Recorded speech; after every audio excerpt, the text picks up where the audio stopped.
राखी त्योहार मनाबे दीदी भाई बहन के प्यार है। राखी त्योहार मनाबे दीदी भाई बहन के त्योहार है।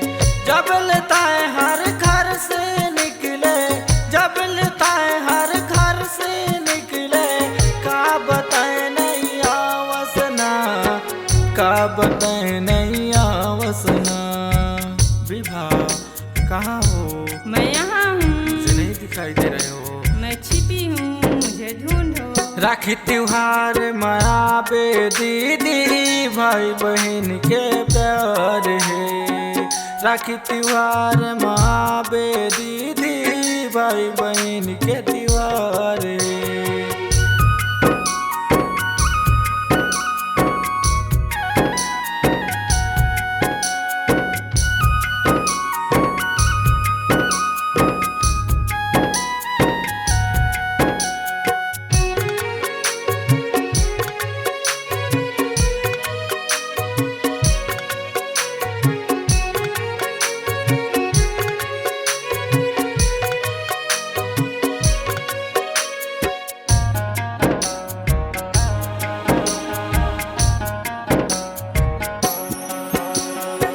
घर में बनावे खोआ मिठाई, तय में लड़ लड़ खाई ना।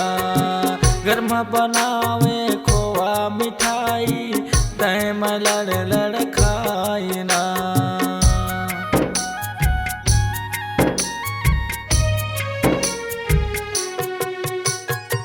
घर में बनावे खोआ मिठाई, तय में लड़ लड़ खाई ना।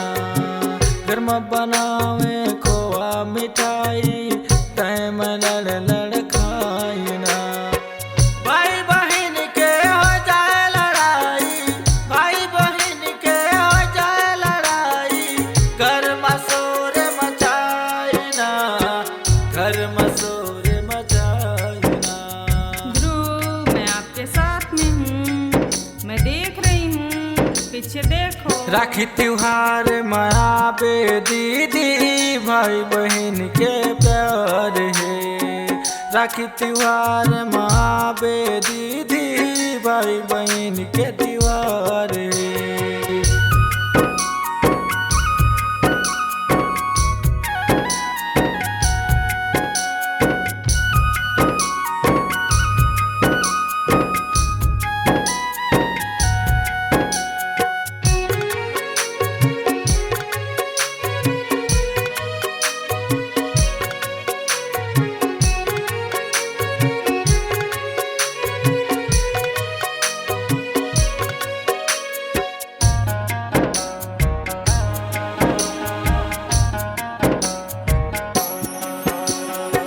घर के सामने डोकरी रहीस, खेत का बोला सतावना।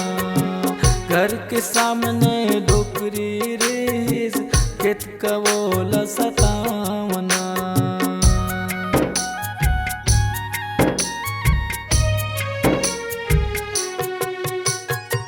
घर के सामने डोकरी रहीस, खेत का बोला सतावना। घर के सामने डोकरी रहीस, खेत का बोला सतावना। भाई बहन हम दोनों मिलके, भाई बहन हम दोनों मिलके, खेत का बोला सतावना, खेत का बोला सतावना। विभा अब याद करो बचपन में कैसे खेलते थे हम लोग। राखी त्योहार मनाबे दीदी भाई बहन के प्यार है। राखी त्योहार मनाबे दीदी भाई बहन के प्यार है। राखी त्योहार मनाबे दीदी भाई बहन के प्यार है।